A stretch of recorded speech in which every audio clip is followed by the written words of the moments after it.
So let's look at an example. In high school, you decide to invest money so that you can have some spare money around for college.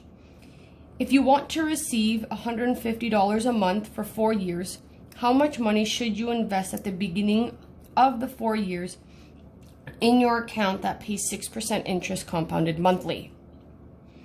So just some keywords again to identify the annuity is that you want to receive $150 monthly for 4 years. So we have a payment, a regular payment happening. The other keyword here is interest compounded monthly. Ultimately, let's look at our question to determine what we're solving for.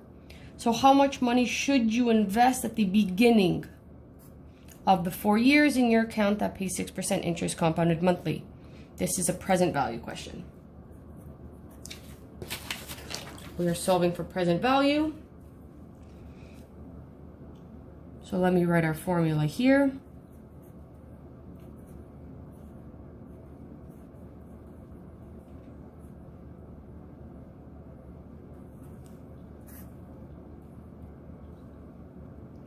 Okay, so we must be given these variables in our problem, R, I, and N.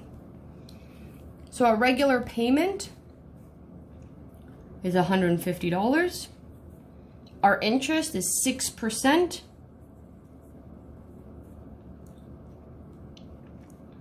Which is multiplied by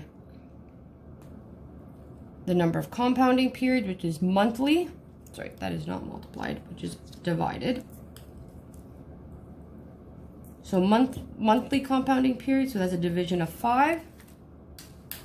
So if we calculated that, 6 divided by 100 equals 0.6 divided by 12. Again, we have the times 10 and the -3 exponent, so that means we move the decimal over to the left 3 positions.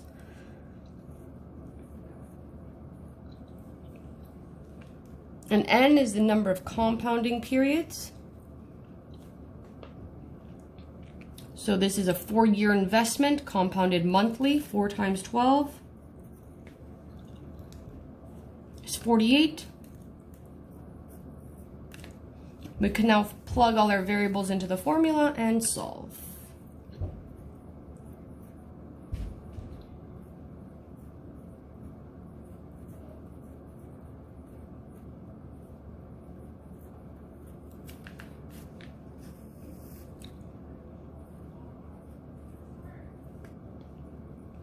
Following order of bed mass is really important in these questions. I don't recommend you plug in all these numbers on your calculator at once. Do them in steps. So, following bed mass, we notice we have 2 sets of brackets, the inner and the outer. Always start with the inside first. So we are adding 1 plus 0.005.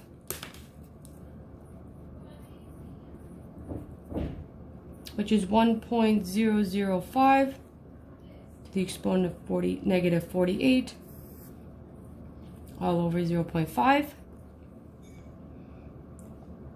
After the brackets, we have exponents. So to calculate 1.005 toward the exponent, -48. Okay, we'll say keep 4 decimal places.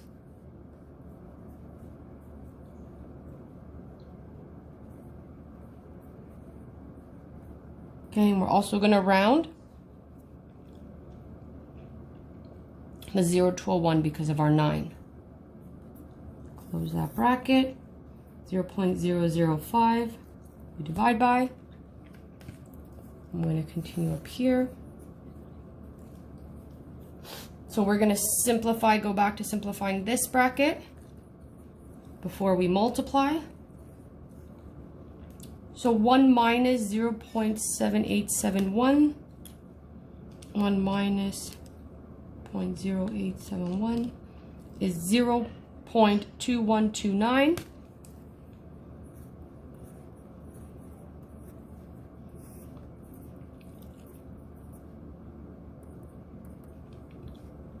We're multiplying the numerator, so I'm going to hold that number and and multiply by 150, give me 31.935,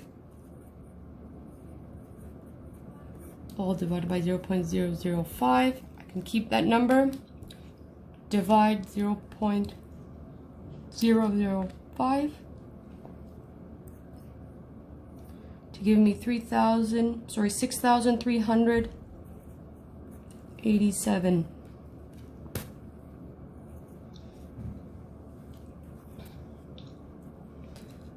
So this is the amount that needs to be invested at the beginning of the 4 years so that she can withdraw $150 throughout her college years. One more example.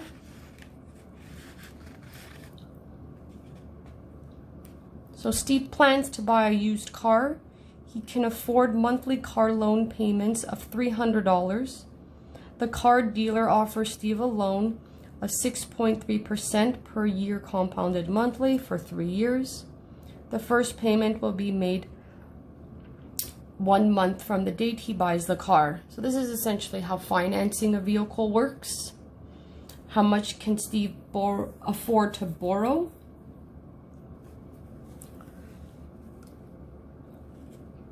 So we need to know at the beginning how much this is all going to cost him, knowing that his payments are going to be $300, and this will be a 3-year loan at 6.3%. So present values in question. The question gives us R, I, and N. So our regular payment of $300.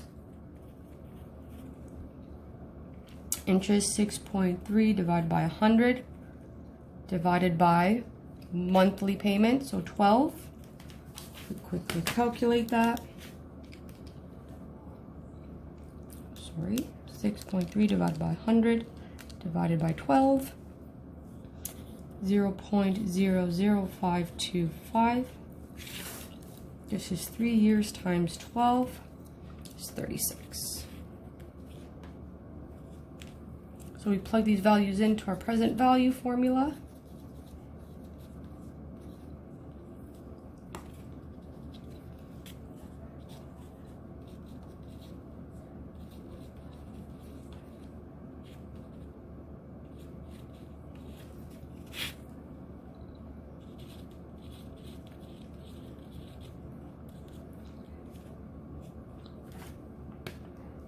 Inner brackets first.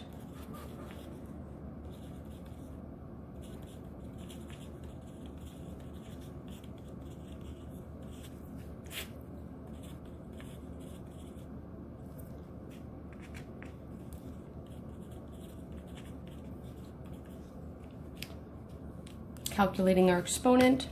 So 1.00525 to the exponent, negative 36. 4 decimal places, look to the 1, we need to round, so our 1 rounds up to 2.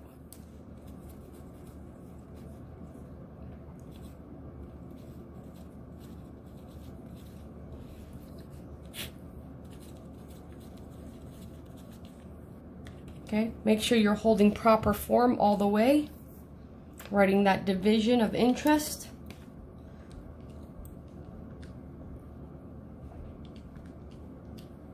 So we're just subtracting.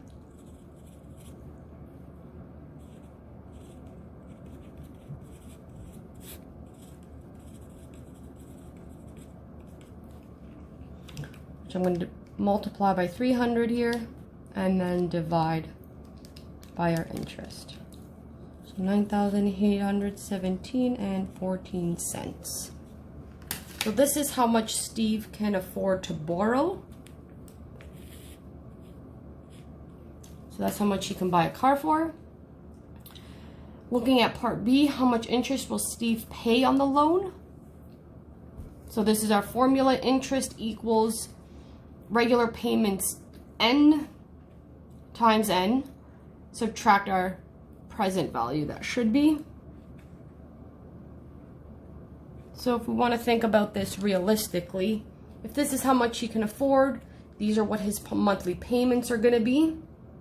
We multiplied this by 3 years and compounded monthly 12, and then subtract it, we'll get our interest amount.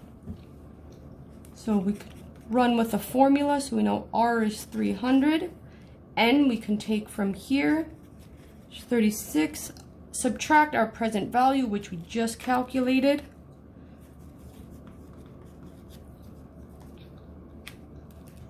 So 300 times 36 equals 10,800. So by the end of 3 years, this is how much he will have actually paid. With the interest, subtract the numbers from what it will cost him. So interest is $982.86. This is interest he would have paid on this loan.